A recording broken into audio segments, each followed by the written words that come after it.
सिंध जी औरत कहिड़े तरीक़े सां हिकिड़े ॿिपड़े झंड में पीसजी रही आहे या कहिड़नि मसइलनि जो शिकार आहे, कहिड़ियूं उनखे दुश्वारियूं आहिनि, कहिड़ियूं रुकावटूं आहिनि, कहिड़े अज़ाब जे हेठि जी रही आहे या कहिड़ियुनि कुहाड़ियुनि जे छांव में पलिजी रही आहे। त हिन वक़्तु जेका हीअ असांजे उत्तर सिंध जी रीजन आहे जंहिंमें जेकबाद अची वियो, कदकोट कश्मोर अची वियो, कंबर शहदाद कोट अची वियो, जामीदे शिकारपुर, घोटकी साइड, सखर ताईं या अञा बि ॿिया इलाइक़ा, इन में सिंध जी औरत जेका आहे उन खे ईअं सम्झो त कारोकारीअ जो टिको ॾेई मुख़्तलिफ़ इल्ज़ाम लॻाए हुनखे क़त्ल कयो वञे थो। ऐं जंहिं मिसाल कंहिंखां पलांद पाइणो आहे त उन ते बि इहो इल्ज़ाम ॾेई करे ऐं पंहिंजी औरत खे क़त्ल कयो वञे थो। ऐं जेको कारो जो जंहिं ते ॾोह ॾिनो वञे थो उन खां उहो एज़ो वरितो वञे थो। हीअ उहो समाज आहे जिते अॼु बि अदालती फ़ैसिलनि जे बावजूदि बि नियाणियूं संग चटी ॾिनियूं वञनि थियूं ऐं उन्हनि जी ज़िंदगी कंहिं जहनुम खां माना बदतर हूंदी आहे। ऐं हीअ ई उहे इलाइक़ा आहिनि जिते औरतूं जेके कारनि मां ॻाढ़ियूं करार ॾिनियूं हूंदियूं आहिनि, जेके पाक पवित्र साबित थींदियूं आहिनि, पर माइट उन्हनि खे क़बूल करणु, जेके सरदारनि जे कोटनि में पलबियूं आहिनि, जिन खे ॻाढ़ियूं सॼो वेंदो आहे, जेको ॻाढ़ियुनि जो कोट सॼो वेंदो आहे। ऐं हे ई उहे इलाइक़ा आहिनि जिते अॼु बि कारनि जा क़ब्रिस्तान मौजूदु आहिनि, जिते सिर्फ़ु अहिड़ियूं औरतूं जिन खे गैरत जे नाव ते, गैरत जी आड़ में क़त्ल कयो वियो ऐं उहे जेके आहिनि क़ब्रिस्तान जो पूरे जा पूरा ठहियल आहिनि। हीअ उहो इलाइक़ो आहे जितां सिंधू दरिया में रोज़ानो कंहिं न कंहिं मासूम बेगुनाह फ़रिश्ता सीरत औरत जो लाश कंहिं न कंहिं गेट में फाथल मिले थो। ऐं उहे ई औरतूं आहिनि जिन खे मर्द या जिन खे पंहिंजा माण्हू इहो गैरत जी ऐं पंहिंजे कारोबार वारी सोच ऐं उन में क़त्ल करे ऐं हुननि जे लाश जेके आहिनि उहे दरिया में उछलाए था छॾनि, जिन जो को सबूत नथो रहे, जिन जो को पोस्टमार्टम नथो थिए, जिन जी का DNA नथी थिए, ऐं जेके ईदी सेंटर जे थ्रू हिकिड़ो लावारसन जो सखर में नए ॻोठ जे भरिसां क़ब्रिस्तान आहे उते जेको आहे तदफ़ीन कयो वञे थो। हीअ ई उहे इलाइक़ा आहिनि जिते अॼु बि नियाणीअ जी मर्ज़ीअ खे, ख़्वाहिश खे, हुननि जे अरमाननि खे, सपननि खे, ख्वाबनि खे कॾहिं बि नज़र में न आहे रखियो वेंदो ऐं उनखे हिकिड़ी रिढ बकरी सम्झी करे ऐं कंहिं न कंहिं किले जेको आहे उहो ॿधो वेंदो आहे। हे इलाइक़ा आहिनि जिते अॼु बि औरतुनि जी ख़रीदो फ़रोख़्त थिए थी ऐं जेका नियाणी परणाई वञे थी उन जा पैसा वरिता वञनि था बजाए ॾाज ॾियण जे। उन खां पोइ जेका बदिले जी, वटे सटे जी या एवज़े जी शादी हूंदी आहे हिक ॿिए खे ॾियणु, उन सां बि जॾहिं हिकिड़ी कुंवार जेका आहे कंहिं घर में तशदुद जो शिकार थिए थी त ॿिया वरी उन खां पलांद अचे थी। त इहे सभु मसइला आहिनि, इन्हनि सां गॾु खोड़ सारा मसइला आहिनि औरतुनि जा। असां सां हिन वक़्तु मुख़्तलिफ़ सियासी, समाजी ऐं औरतुनि जूं एक्टिविस्ट ऐं औरतुनि जे हक़नि जे लाइ ॻाल्हाईंदड़ उहे शख़्सियतूं मौजूदु आहिनि। असां सां मौजूदु आहे औरतुनि जे हक़नि जे लाइ ॻाल्हाईंदड़ एक्टिविस्ट आयशा धारेजो साहिबा। तव्हां छा था सम्झो त औरतुनि जा बुनियादी मसइला कहिड़ा आहिनि, कहिड़ा कहिड़ा ज़ुल्म हिननि असांजे इलाइक़नि में अॼु बि औरतुनि सां थी रहिया? उत्तर सिंध में जेके बर्निंग हिन वक़्तु इशू आहिनि उहो कारोकारी आहे, रेप आहे, हरासमेंट आहे ऐं कारोकारी सभिनि मसइलनि जी जड़ आहे। कारोकारी हिन वक़्तु असां 6 महीननि जी जेकी प्रीवियस रिपोर्ट ॾिनी हुईसीं उन में 98 जेकियूं हुयूं उहे औरतूं ऐं मर्द कारोकारी जे करे मारिया विया हुया, जंहिंमें 61 औरतूं हुयूं ऐं पंहिंजो 37 मर्द हुया। इन में जेकमबाद फस्ट ते अचे थो पियो, उहो 3 सालनि खां जेको आहे फस्ट ते अचे थो, जंहिंमें 18 औरतूं मरनि बि थियूं ऐं उन्हनि जूं FIR थियनि थियूं, उन्हनि जा जेके अक्यूज़ड आहिनि उहे गिरफ़्तार थियनि था ऐं महीने ॿियनि में जरगा थी था वञनि, ठाह थी था वञनि ऐं हू मसइला उते ई ख़तमु था थी वञनि। उन खां पोइ घोटकी आहे ऐं शिकारपुर आहे, उन में बि 17 औरतूं क़तल थियूं। उहो ई आहे रेशो जेको 18 हुते आहे, 17 हुते आहे। सो घोटकीअ में बि इलाही घणा मसइला आहिनि। उत्तर सिंध में ख़ासि करे जेको मसइलो आहे हिन वक़्तु उहो कारोकारी आहे। तव्हां ॾिसंदव त सिंधु दरिया में आए ॾींहुं लाश लुढ़ंदा था अचनि औरतुनि जा। तव्हां छा था सम्झो त इहे कंहिंजा लाश आहिनि? छा इहे बि उहे औरतूं आहिनि जेके गैर ते नाव ते क़त्ल करे उनखे राति पेट में उछलाए था छॾनि? न उन्हनि जी न पोस्टमार्टम थो थिए, न DNA थो थिए, न उन्हनि जी का सुञाण थी थिए, उहे केस ई ख़तमु थी था।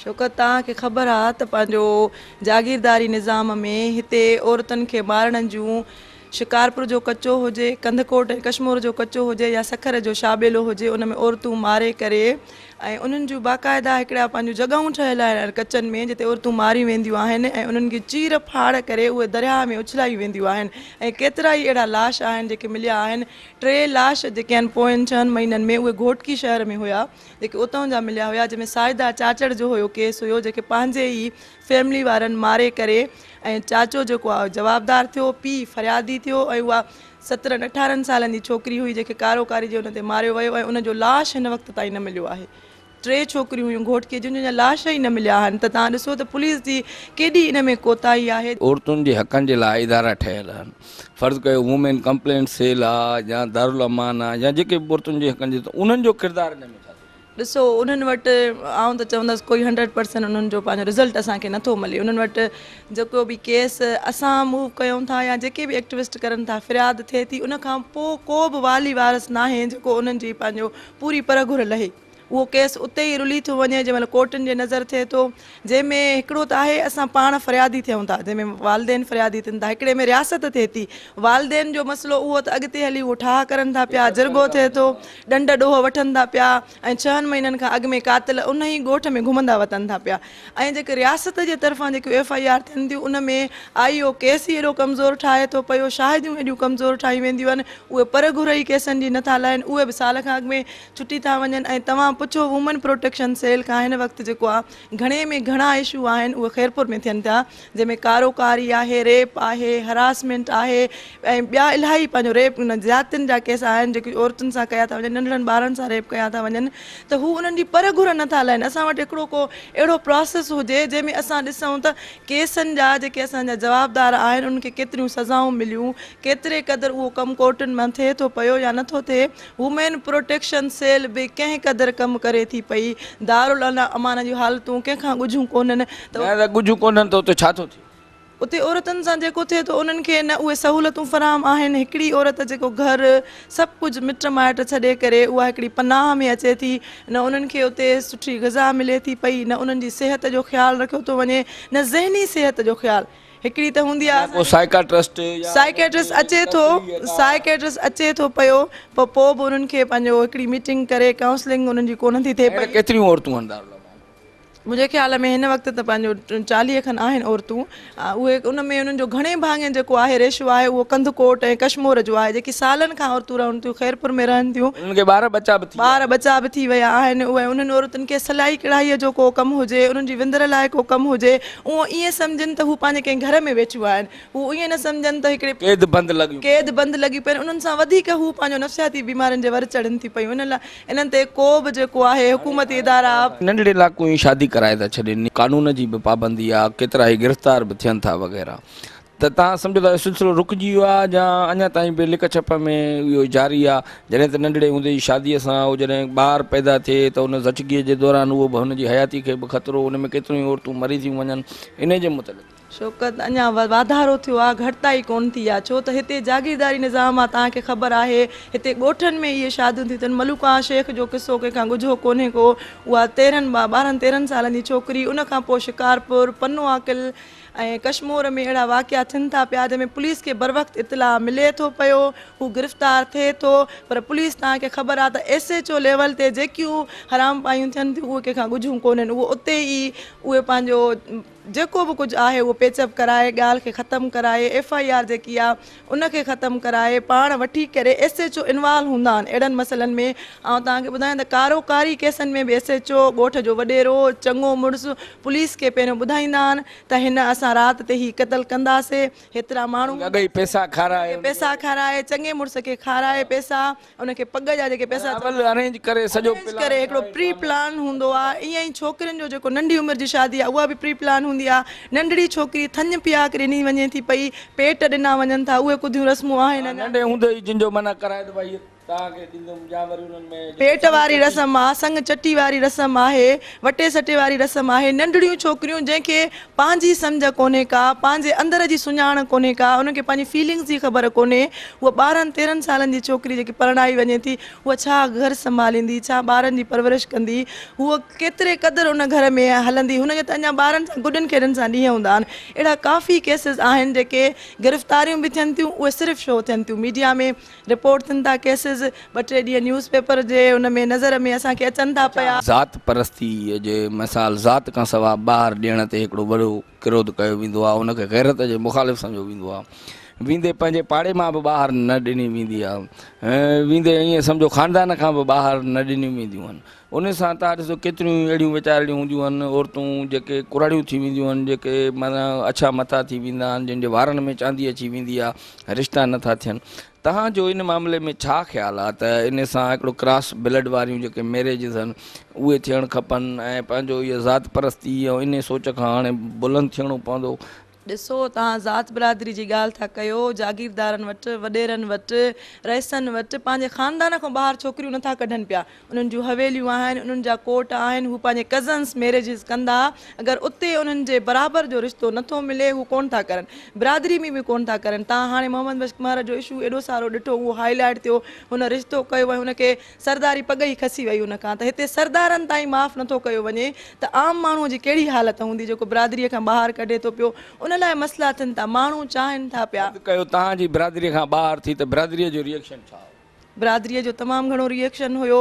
उन खां बिरादरी त कट ऑफ थी वई, बिरादरी जो कट ऑफ थी वियो, सॼो कुझु थी वियो, मिल्कियतनि ते कब्ज़ा थी विया, जाइदादनि ते कब्ज़ा थी विया। असुलु मसइलो जेको हूंदो आहे त औरत असांजी न्याणी ॿी कास्ट में वेंदी, जेकी मिल्कियत वारी हूंदी उन सां गॾु मिल्कियत वेंदी, असांजी औरत ॿी उन में वेंदी, ख़ानदान में वेंदी। असांजो नंग छो वञे? असां कबीलाई निज़ाम में फाथल आहियूं, जागीरदारी निज़ाम में फाथल आहियूं, वॾेर के निज़ाम में फाथल आहियूं। तालीम कोन्हे, अवेयरनेस कोन्हे, ऐं जिथे ख़ानदान वारा मिट माइट अगरि करण बि चाहिनि था, उन्हनि जो चाचो, उन्हनि जो मामो उहो वॾो थी वियो, सभु गैरतमंद, सभु गैरत जे नाले ते उन्हनि सॼे ख़ानदाननि खे बंदि कई वेठा आहिनि। ऐं कंदकोट जे ग़रीब न्याणे उनखे ॾियण वारो कोई कोन्हे, बाक़ी गैरत लाइ जॾहिं उनखे घर में ॿ वेला मानी नथी मिले, जॾहिं उनखे कपिड़ो नथो मिले, उनखे अजो लटो कोन्हे, को बि उनजी सार लहण वारो कोन्हे। जेके औरतूं नौकरियूं कान थियूं, तव्हांखे ख़बर आहे, इनखे बि मुआशिरे में हिकिड़ो माना सुठी नज़र सां न ॾिसंदा, उनजे लाइ बि ॻाल्हियूं।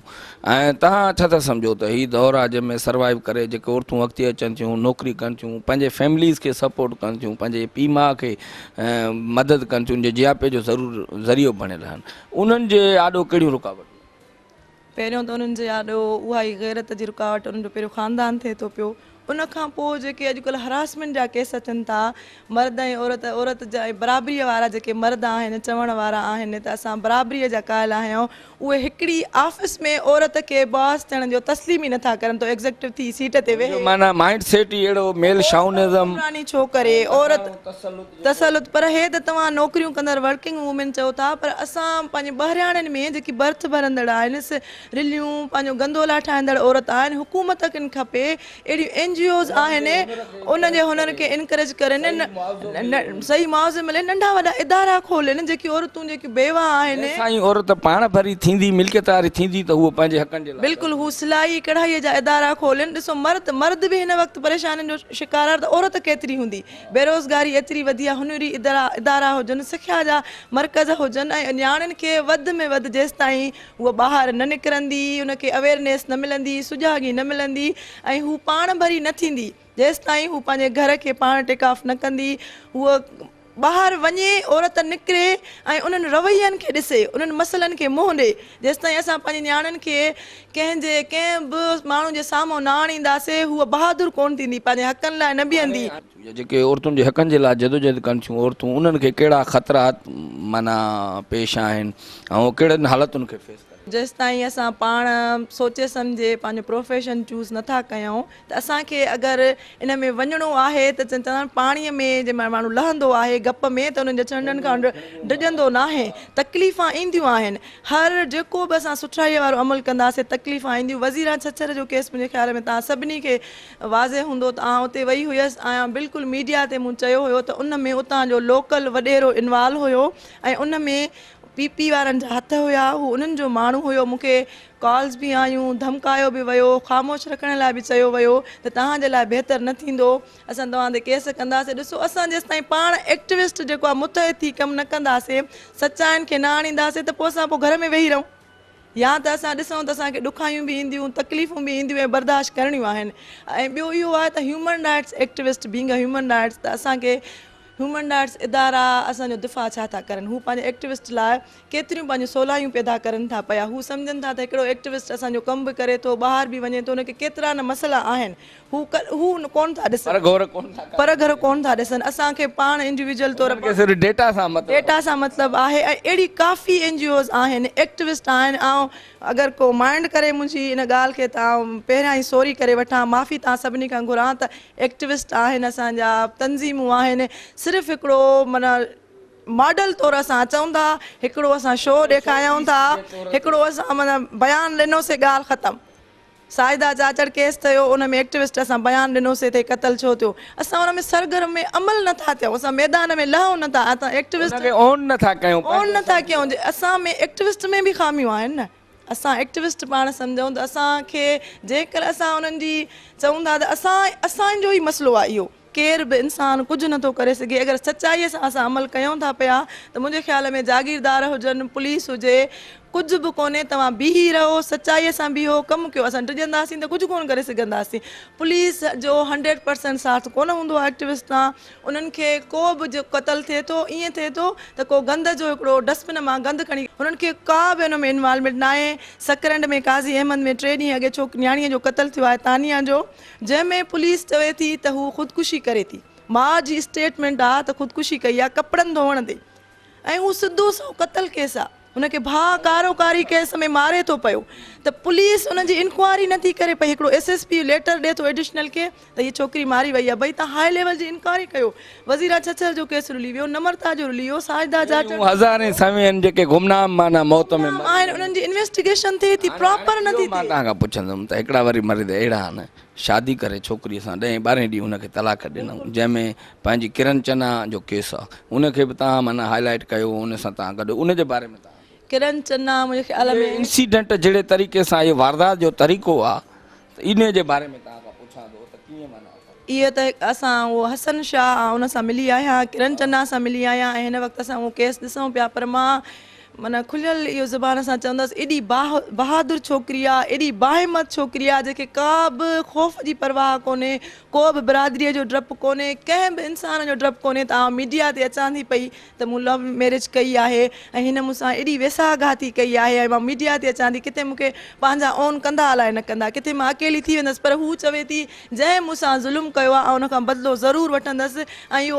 मूंखे कानून लागू कंदड़ इदारा ई ॾींदा, तव्हां एक्टिविस्ट ॾींदा, मुंहिंजा सोशल मीडिया वारा साथ ॾींदा। रोल मॉडल तमामु सुठी छोकिरी आहे। ईअं ई किरण हिकिड़ी रोल मॉडल आहे। ईअं ई असांखे छोकिरनि खे अचणु खपे साम्हूं, जेके उन्हनि सां वेसाघातियूं थियनि थियूं, तकलीफ़ूं थियनि थियूं, उन्हनि सां ज़ुल्म थियनि था, उनखे लिकाइनि, वाखो कयूं। जेसि ताईं लिकाईंदासीं औरत तकलीफ़ भोगींदी पई।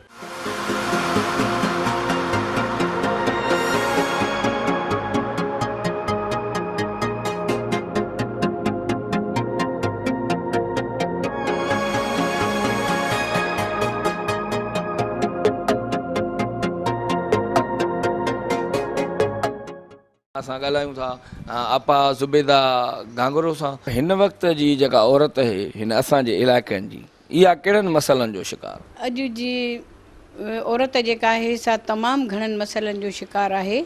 सभ खां पहिरियां मेन मसइलो इहो आहे त असांजे औरतुनि में तालीम घटि आहे। असांजी औरतुनि खे तालीम, नियाणियुनि खे तालीम नथी ॾिनी वञे, ऐं जॾहिं नियाणियुनि में तालीम न आहे त पोइ उहे हर शइ खां महरूम रहिजी थियूं वञनि, ऐं जॾहिं उहे वॾियूं थियनि थियूं त उन्हनि सां उहे काफ़ी उहे मसइला पेश अचनि था जिन जी हुननि खे ॼाण ई कान्हे का। ऐं जेकॾहिं तालीम याफ़्ता छोकिरी आहे त हू पंहिंजे लाइ, पंहिंजे ख़ानदान जे लाइ, पंहिंजे बचनि जे लाइ बुरो भलो सोचे सघे थी, पर हूअ जेका अणपढ़ वीचारी छोकिरी आहे उहा त पंहिंजे ज़ात जे लाइ नथी सोचे सघे त हुनखे छा करिणो आहे। सो मसइला उन्हनि जे लाइ ईअं थियनि था त सभ खां पहिरियां जॾहिं असांजी नियाणी ॿाहिरि निकिरे थी, या जेकॾहिं खणी चइजे त उनखे उनजा वालिदेन जेकॾहिं उन नंढी उमिरि में शादी करे छॾनि था त हुन में अञा इहा ॼाण ई कान हूंदी आहे त मूंखे घरु कीअं हलाइणो आहे, मूंखे सावरनि सां कीअं रहणो आहे, मूंखे मुड़ुस सां कीअं रहणो आहे। त हू पंहिंजे ॿार पिणे में ई वञी जॾहिं घर में उते रहे थी त हू उहे उन्हनि खे फेस नथी करे सघे, उन्हनि मसइलनि खे नथी सघे। नंढपिण जी जेका शादी आहे उन सां ई ॾिसो था जेको ॿार ई पैदा थिए थो त उहो ई कमज़ोर या उनजी जान बि वञी सघे थी नियाणीअ जी। छा उहो नंढड़ी उमिरि में जेके शादी कराईंदा आहिनि उनजे लाइ तव्हां छा? बिल्कुलु, उहा नंढी उमिरि जी जेका ॿारड़ी आहे त उहा फिज़िकली तौर ते कमज़ोर आहे, उहो फिज़िकली कमज़ोर आहे, तंहिंजे करे हुन जे लाइ इहो हिकिड़ो रिस्क आहे त हूअ वॾी थींदी, हूअ हिकिड़ो ॿार बि पैदा कंदी या वरी उन ॿार खे बि संभालींदी, त न हूअ नथी करे सघे। ज़हनी अज़ियत अची थी वञे ॿारड़ीअ खे, ऐं ज़हनी तौर ते हूअ ॾाढी जेका आहे सा कमज़ोर, मफ़लूज ऐं परेशान रहे थी। ऐं मथां वरी साहुरनि जो बि जेकॾहिं हुनजे मथां दबाव आहे ऐं प्रेशर आहे त तो में हे ख़ामियूं, तो में हे ख़ामियूं, तो में हे आहिनि, त इहा बि हिकिड़ी हुनखे अज़ियत आहे, छो त हू पंहिंजे लाइ त सोचे ई नथी सघे त मूंखे छा करिणो आहे। मूंखे ॿुधाइजो त जेका संग चटीअ में औरतूं ॾिनियूं वञनि थियूं, जेको घणे भाङे तव्हां सम्झो था कोर्टुनि जी जिरगनि ते बि पाबंदी आहे, पर तव्हां सम्झो था छा अञा ताईं बि इहो अमल जारी आहे? बिल्कुलु अदा, इहो असांजे ॻोठनि में अञा ताईं सिलसिलो हले पियो संग चटीअ वारो। नियाणियूं जेके आहिनि से संग चटी में ॾिनियूं वञनि थियूं। ऐं मां त अहिड़ा वाक़िया जेके असांजी जेका तनज़ीम आहे ह्यूमन राइट्स प्रोटेक्शन में अचनि था पिया, त हिकिड़ो 50 साल जो माण्हू आहे ऐं 10 सालनि जी छोकिरी, 11 सालनि जी छोकिरी सां शादी थो करे, ऐं उन जे बदिले में उन मालिक उन जो वालिदैन जेके आहिनि उहे हुन खां 5 लख, 2 लख, 2.5 लख, 3 लख सिर्फ़ु वठी करे उन नियाणीअ खे हुनजे हवाले करे छॾनि था। या वरी जेको आहे विकिरो थियनि थियूं अॼु ॾींहं ताईं। बिल्कुलु अदा, इहे अहिड़ा काफ़ी केस असां वटि अची चुका आहिनि जिन में नियाणियूं वीचारियूं इहे विकिरो थियनि थियूं। पोइ इहे केतिरे में माना नियाणीअ खे घटि में घटि हुननि जे वीचारनि जो इहो जेको आहे सो 5 लख, 4 लख, 8 लख, 10 लख बसि इहो रखियलु आहे। उहो उन्हनि जो रेट मुक़ररु थियलु आहे त जेतिरे में जेका आहे सा हीअ छोकिरी वेंदी, जेतिरे में हीअ वेंदी, त उहो शादियूं कनि था उहे ख़रीद करे। हाणे जेकॾहिं उन वक़्तु हुननि अहिड़ा त पकिड़िजी बि पिया आहिनि, काफ़ी जाइनि ते असांजा छापा लॻा आहिनि जॾहिं त उहे माण्हू पकिड़िजी बि पिया आहिनि। पर जे शादी करे बि वञनि था त उन खां पोइ हू छा था करनि, उनखे पंहिंजी रक़म वसूल करणी आहे ऐं हू उहे नियाणियूं वीचारियूं नथियूं उन्हनि जा घर हलाए सघनि, पोइ उन्हनि खे मारे करे ऐं लोढ़े था छॾनि पिया दरियाहनि में, ऐं उन्हनि खे वापसि या उन ते कारोकारी जो इल्ज़ाम ॾेई उनखे मारे छॾनि था। वरी उन्हनि जे ई माइटनि खां जेके से चटीअ में पैसा वठनि था पिया त तव्हांजी छोकिरी अहिड़ी हुई। ईअं बि थिए थो ॿिए जी उहा वणे थी हिकिड़ी मिसाल छोकिरी, त उन जे मथां काराइण जो इल्ज़ाम ॾेई छॾियो, वरी पंहिंजी औरत क़तल थी वरी उन सां शादी कई जेका हुननि हा, इहे वाक़िया बि आहिनि, अहिड़ा बि तमामु घणा वाक़िया आहिनि। छो त पहिरियां त असांखे एतिरी ॼाण न मिलंदी हुई, पर हाणे जॾहिं खां असां पंहिंजी तनज़ीम में इहे मसइला अचनि था जॾहिं असां वटि, ऐं असां इहे मसइला खणी अॻिते हलूं था पिया, त इहे अहिड़ा ई मसइला तमामु घणा मसइला जिते औरतुनि जे मतिलबु हक़नि जी लताड़ थिए थी, उते औरतुनि जे हक़नि जे लाइ इदारा बि ठहियल आहिनि, कानून बि ठहियल आहिनि, जंहिंमें दारुल अमान आहे जिते औरत खे सम्झो जेका मुसीबतनि जी मारी आहे उनखे पनाह मिले थी, या ख़ुदि हिकिड़ा औरतुनि जे लाइ वुमेन कंप्लेंट सेंटर बि ठहियल आहिनि। तव्हां सम्झो था त उहे औरतुनि जे उन ॾुखनि जो अज़ालो थी सघे थो, या औरतुनि जी फ़रियाद मथे पहुचे ई नथी ऐं उते ई माना कुझु माण्हू अहिड़ा आहिनि जेके फ़रियाद खणी अॻिते वञनि था। कुझु अहिड़ियूं नियाणियूं आहिनि जेके खणी वञनि थियूं त असांजे सखर में जेको प्रोटोकॉल सेल ठहियलु आहे उन ताईं इहे वाक़िया वञनि था ऐं पोइ उहे उन्हनि जो दाद करनि था पिया, उनखे थिए थो। पर कुझु त अहिड़ियूं आहिनि वीचारियूं जेके बग़ैर उन जे मुफ़्त में मरी वञनि थियूं, उन जी को दाह फ़रियाद करण वारो आहे ई केरु कोन।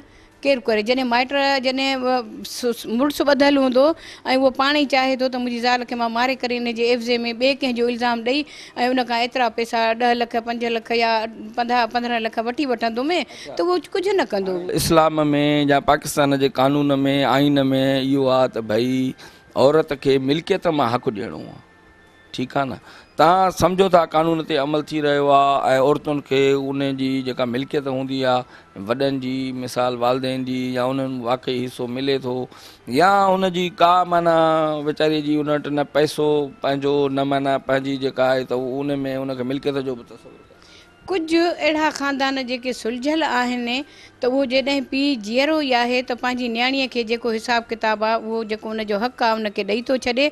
पर अक्सरियत में इहो आहे त उन्हनि खे हक़ु नथो ॾिनो वञे, नियाणियुनि खे हक़ु नथो ॾिनो वञे, पीउ जी मिल्कियत मां कुझु बि नथो ॾिनो वञे। ऐं वरी जॾहिं पीउ मां हलियो थो वञे त उहे मां मूं वटि अहिड़ा केतिरा ई केस आया आहिनि त भेनरूं जॾहिं घुरनि थियूं पंहिंजे भाउ खां त हू भेनरुनि ते तशदुद करनि था, उन्हनि खे ॿाहिरि निकिरणु नथा ॾियनि, उनखे कमरे कमरे में बंदि था करनि। हिकिड़ो पंजाब जो वाक़ियो, छोकिरीअ खे 25 साल कमरे में बंदि करे रखी छॾनि छो त उहा पंहिंजो हिसो थी वठे पई, या तंहिंजे या वरी उन्हनि जी शादी न कराईंदा आहिनि त मिसाल वञी बिल्कुलु बिल्कुलु शादी सिर्फ़ु इन जे करे ई उहे नथा कराइनि पिया त जेकॾहिं शादी थींदी ऐं हीअ हली वेंदी छोकिरी ऐं हूअ पंहिंजो हक़ु वठंदी त असां हिन खे हिसो कीअं ॾियूं। पोइ इन जे करे उनजी शादी नथा करनि, उनखे हक़ु बख़्शिराए करे क़ुर शरीफ़ ते ऐं विहारे छॾनि था, जेको असांजे इस्लाम में न आहे।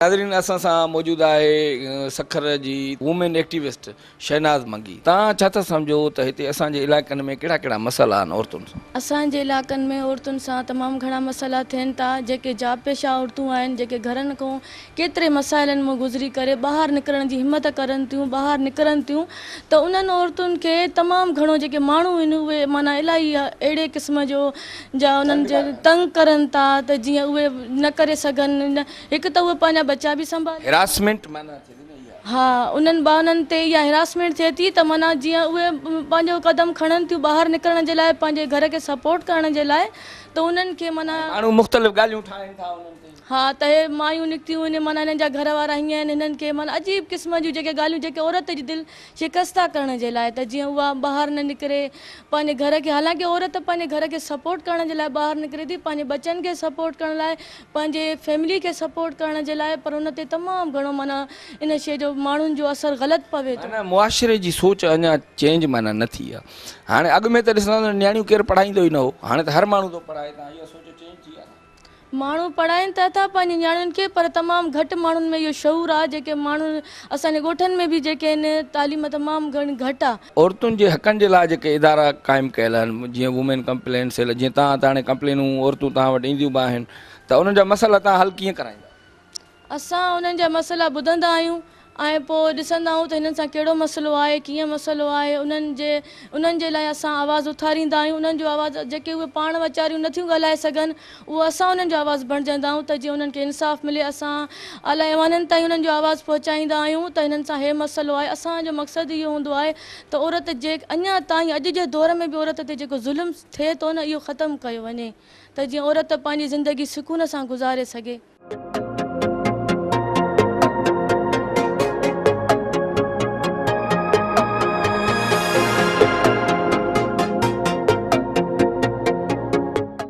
असां सां पाकिस्तान तहरीक इंसाफ सखर डिवीज़न जी अगवान सबा भट्टी मौजूद आहे, उन सां ॻाल्हायूं था। औरतों के साथ कौन कौन से जुल्म हो रहे हैं? पहला तो हम औरतों के हकूक़ की बात कर रहे हैं। हमारे प्यारे नबी पाक सल्लल्लाहु अलैहि वसल्लम खुद, उनके यहाँ एक बेटी थी, उन्होंने एक मिसाल कायम की है। जो हमारा माशरा है, जो इस तरह का कल्चर है जिसमें औरतों को हकूक़ नहीं दिए जा रहे, तो हमारे प्यारे नबी सल्लल्लाहु अलैहि वसल्लम ने खुद एक मिसाल दी है कि बेटी की क्या इज़्ज़त है। कुरान में हमारे प्यारे नबी पाक सल्लल्लाहु अलैहि वसल्लम ने खुद उनके हकूक़ दिए हैं। मगर हमारा इंटीरियर सिंध, हमारा सखर रीजन में दिन ब दिन बच्चियों के साथ रेप हो रहा है, कारोकारी चल रही है, मगर यहाँ औरत को वो फ्रीडम नहीं दिया जा रहा। पता नहीं यहाँ क्यों खौफजदा हैं ख़वातीन से, उनको उनके हकूक़ नहीं। 16 साल 15 साल में उनकी शादियाँ हो जाती हैं, उनसे कोई भी पूछने वाला नहीं है, कोई निज़ाम नहीं है। सिर्फ 1-2 केसेस सामने आते हैं तो हम कहते हैं कि हमारी फतह हो गई। इससे ज़्यादा 1-2 केसेस तो सामने आ गए, उससे लाखों केसेस जो दब जाते हैं, जो लाखों केसेस जो बच्चियों के रेप हो रहे हैं वो भी दब जाते हैं, मगर कोई भी सवाल नहीं करता। सारे ह्यूमन राइट्स हो गए, सारी पार्टीज़ हो गए। ये क्या समझती हैं कि ये जो ऐसे जिनसी तशद्दुद के या रेप के या ऐसे वाक़यात होते हैं जो एक्यूज़्ड होते हैं, जो क्या उनको इंसाफ मिलता है? 1-2 को इंसाफ मिलता है। पहले तो ये केसेस सामने आते ही नहीं है। गैरत के नाम पे उनके माँ बाप वालिदैन उनको ये समझाते हैं कि हमारी गैरत है, इसको आप बाहर ना निकालें। अगर खुदा न खास्ता अगर ये निकल जाते हैं बाहर, तो हमारी सबसे बड़ी कोर्ट, वहाँ पर उनकी इज़्ज़त नीलाम हो जाती है, उनको वो इंसाफ नहीं मिलता। अगर हमारा जो पॉइंट है वो इस तरह हो जाता है, हमारे वकील हजरात इस तरह कर देते हैं कि जो उनके हक़ में फ़ैसला आना है ना, वो मुद्दई के हक़ में फ़ैसला आता है, मगर हमारे इंसाफ बहुत कम को मिलता है। तो वो रेपिस्ट और उनका हौसला तो उनका हौसला बढ़ गया है, तो आज ये कंडीशन है। अगर 1-2 को इस तरह की सज़ाएं दी जाती तो आज ये कंडीशन ना होती।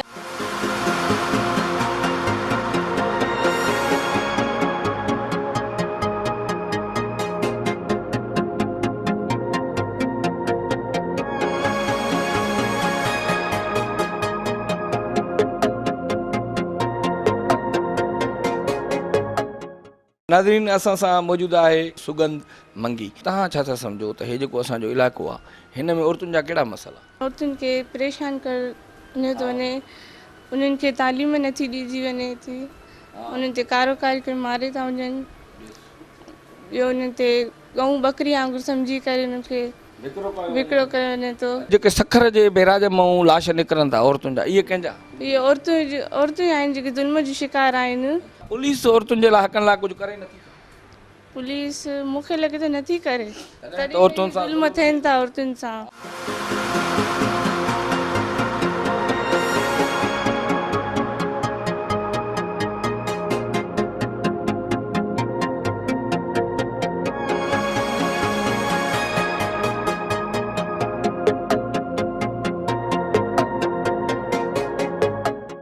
नाज़रीन औरतुनि जे हक़नि जे लाइ जदोजहद कंदड़ शुमाइला मंगी उहा असां सां मौजूदु आहे, उन सां ॻाल्हायूं। तव्हां छा था सम्झो त हिन असांजे इलाइक़नि में औरतुनि सां कहिड़ा ज़ुल्म थियनि? ज़ुल्म त इलाही था थियनि, मतिलबु मुंहिंजी शादियूं थी वञनि थियूं, पोइ उन्हनि सां वधीक ॾाज नथी खणी वञनि छोकिरियूं, पोइ उन्हनि खे मतिलबु ग़लति था अचनि था, न खणी आया पोइ उन्हनि खे मारनि था, तस्वीर करनि था, उन्हनि खे कढी था फिरी करनि, लालच में शादी करनि था। सुठे घर जी आहे त वधीक सुठो ॾाज खणी ईंदियूं, पोइ अगरि उहो नथी खणी वञे त उहो पंहिंजे हिसाब सां खणी वञे त उनखे मेणा ॾियनि था। औरत ई औरत सां ज़ुल्म में बराबरि जी शरीक आहे।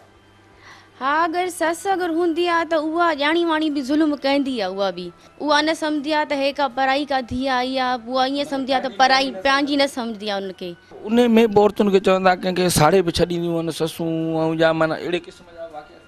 हा, ईअं बि थींदो आहे, उन्हनि जा पंहिंजा हस्बैंड हूंदा आहिनि, उहे मिलियल ई हूंदा आहिनि पंहिंजी माइरुनि सां, ॻाल्हियुनि में चवंदा आहिनि उनखे पाण ई साड़ींदा आहिनि छोकिरियुनि खे, ग़रीबुनि खे, उहो वचड़ी ॻाल्हाए न सघंदियूं, चई न सघंदियूं आहिनि, पोइ कुझु कुझु त सड़ी बि वेंदियूं आहिनि। जेके मिसाल छोकिरियूं स्कूल पढ़णु वञनि थियूं या ॿाहिरि निकिरनि थियूं या जॉब करणु वञनि थियूं, माण्हुनि जे ज़हननि में छा तासुर आहे? कुझु त माण्हू सही बि सम्झंदा आहिनि, कुझु माण्हू ग़लति बि सम्झंदा आहिनि, चवंदा आहिनि त हरू भरू पढ़ाइनि था, पढ़ी छा कंदियूं, ऐं बि शादी थी वञे बसि घरनि में वञे, पर इहो न आहे। इहो पढ़ाई हूंदी त छोकिरी सुठो मतिलबु ज़हन रखंदी। हे जेके ज़ात खां ॿाहिरि ॼणी नथा त बाबा अंधा मंडा गरा गुंजा टंडा पोड़ा जहिड़े बि हुजनि पंहिंजी ज़ात में ॾे, ॿाहिरि माना न कढो नंग खे ऐं इनखे।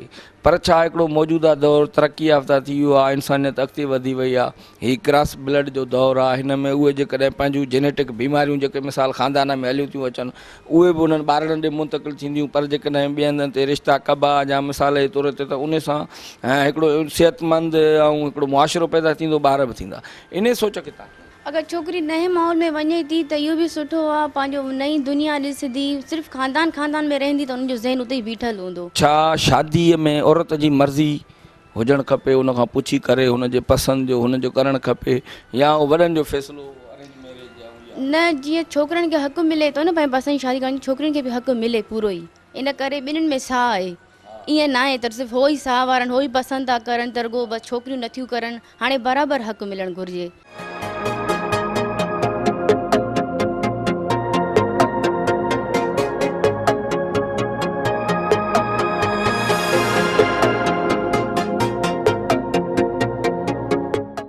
हक़ीक़त आहे त औरत अॼु बि ज़ुल्म जबर ॾाढ जे चकीअ में पीसी रही आहे, बिपुड़े झंड में हिकिड़े में आयल आहे, जिते हुनजो को ओही वाही न आहे, को हुनजो दाद फ़रियाद न आहे, ऐं ईअं ई हुन सां ज़ुल्म थींदा रहनि था। औरतूं ईअं ई कारियूं करे मरंदियूं रहनि थियूं। कारनि जे क़ब्रस्ताननि में क़ब्रुनि जा ताज़ियुनि जा ताज़ी मिटीअ जा सां ठहियल क़ब्रुनि जा इज़ाफ़ा थींदा था वञनि, दरियाहनि में लाशनि जो उहो ई तसलसुल आहे, उहे ई औरतूं लुड़ंदियूं थियूं वञनि, ऐं कानूनी इदारा ऐं पंहिंजो NGOs वग़ैरह एयर कंडीशन होटलुनि में सेमिनार करे ऐं उन्हनि वीचारनि औरतुनि जिन सां ज़ुल्म थियो आहे उन्हनि जे नाले ते पाण खे केश करे रहिया आहिनि, पंहिंजे घर जा चरखा हलाए रहिया आहिनि। इजाज़त ॾींदा पंहिंजे मेज़बान शौकत नूनारीअ खे। सदाईं।